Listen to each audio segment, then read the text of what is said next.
Boga jeli. आङो माने बर'फोरनि हिन्जावा मानो खारबाय थायो नङा होमबा मानो खारो जों बर'फोरनि हिन्जावा बांगालफोरा साब्रै साबा गाहाम लायो माथो सासेबो खारनाय खोनाया नंगौ नङा मा दस जाखो जोंनि बर' हौवाफोरनि गेजेराव जे हौवा नागार नागार हिन्जावफ्रा खारबाय नंगौ नङा बानायसो बेनिखायनो आङो खावलायदों बयखौबो जेन' मोजाङै हिन्जावफोरखौ जोथोन लायो माने हिन्जावफ्रा भुल मोनोब्ला थानो बायो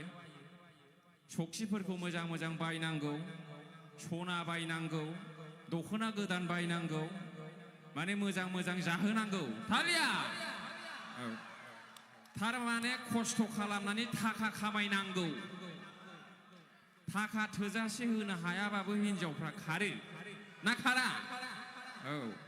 बे न' खाथियाव दखना गोदान बायदों सासे हिन्जावा नोंनि हिन्जावा बायनो हायाखै गोसोखौ गुबुन सानखागोन ना साना मालाय मेरला दखना गोदान होग्रा हौवाफोर दं मोजां मोजां जाहोग्रा हौवाफोर दं ना गैया औ ओंखायनो जायफोरना हिन्जाव दं एसे थाखा खामायनायाव मुखुब जा नङाला नोंनि हिन्जावा गुबुनजों थांहां माहां जागासिनो दं आरो बांगालफोरनि हिन्जावफ्रा मानो खारा होनबा बिसोरो बोसोराव खननै उपबास थायो उपबास होनबा बुजिना बुजिया फास्टिं फास्टिं ओंखाम जाया दैबो लोङा नै दा सोलिगासिनो दं when you fast all the toxin of your body comes out with the urine जेब्ला नोङो ओंखाम जाया दै लोङा नोंनि देहानि गासिबो गाज्रि बुस्थुफ्रा हासुदैजों ओंखारलांजोबो थालिया ओमफ्राय नोंनि देहाया गोरा राफोद गरायफोर बादि जायो आरोखि थालिया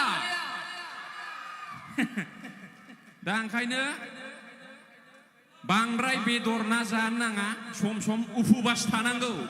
बुजिबायना औ बेदरफोरखौ आधा केजि गाहाम जाग्रा दंनो जोंना जाय मानसिया बेदरखौ आधा केजि जायो बेना उदैया देरबाय बे जाला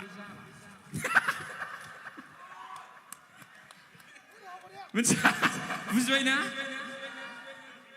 बांगालफोरनि उदैया मालाबाबो देरा मिथिबाय देरो नोंसोर लागोआव बांगालफोरनि उदै देरनाय नुदों बिसोर जानायखौ लिमिट जायो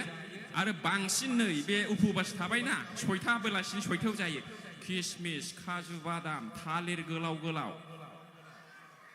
खिजुर जायो आरोखि दुबाइनि बयनिख्रुइ फेभराइट खायद'आ मा खिजुर नों अमा 1 केजि जानायजों खिजुर गरनै जानायजों जेबो मिलाया थालिया दा ओंखायनो खावलायबाय गावबागाव देहाखौ जोथोन ला थाखा खामायनायाव मुखुब जा नङाला हिन्जावाबो खारगोन नोंसिनि गार्लफ्रेन्डआबो गुबुनजों खारगोन आंजोंबो फैनो हागौ गान खननोसै टाइम गैला आच्छा प्रेक्टिकेल हेलौ आथिखालाव थाखा गोनाङाबो खारो बे मानि थाखाय खारो मा बिलाय मोजां जायाखै बियो देहा दुरबल औ